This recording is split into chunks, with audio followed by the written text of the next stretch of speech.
Hello, friends. Welcome to my channel. This is a place where creepypasta stories come to life, and today we're going to be reading an original story written by a member of our community.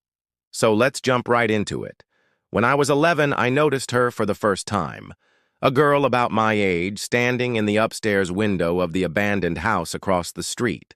Her hair was long and dark. Her skin was pale, her eyes huge and unblinking. At first, I thought she was just curious about me. Every afternoon when I came home from school, she was there, always in the same spot, always watching. I waved once. She didn't wave back.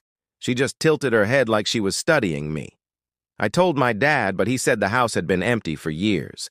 No one lived there.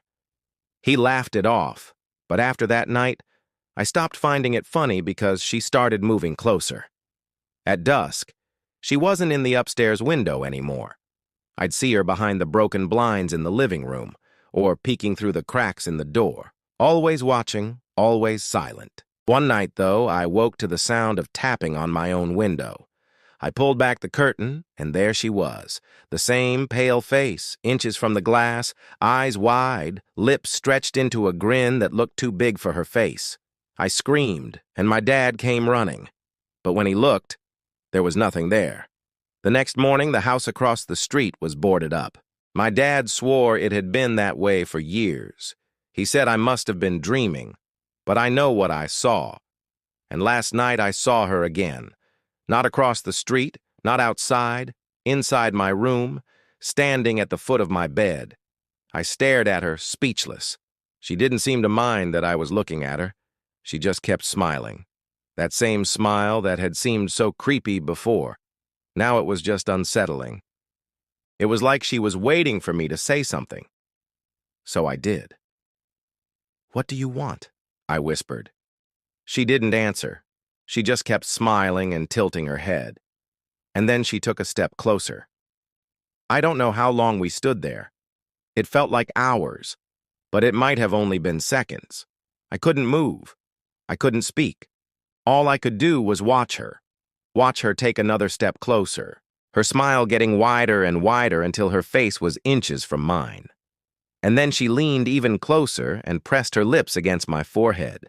I flinched, but not from pain, from fear. She was cold, so cold. It was like an ice cube pressed against my skin. And then she pulled away, and for the first time I really looked at her. Her eyes were black. They weren't the wide, innocent eyes I had seen before. They were black, bottomless pits. And then she opened her mouth and I saw the fangs, long, sharp, yellow fangs. And then she lunged. I screamed, kicking and flailing until I felt the sharpest pain imaginable rip through my neck. Then everything went black. I woke up in my bed. My body felt heavy, like I was being pulled down by something. I tried to scream, but no sound came out. I tried to move, but I couldn't. My arms and legs felt like they were made of lead. I tried to sit up, but my head hit something hard. I looked down and saw that my bed was covered with boards. I struggled against them, but it was no use. I was trapped.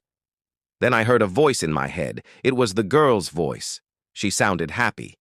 "Finally, you're awake." I tried to speak, but all that came out was a raspy whisper. "Where am I?" The voice laughed. "You're home, silly. Don't you remember?" I tried to make her understand. I tried to tell her I didn't want to be here, but all I managed was a weak "I don't want." Then she pressed her cold lips against my forehead again, and this time I understood. This is home now.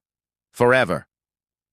Friends, thank you so much for listening. If you enjoyed this story, please leave a like and comment down below.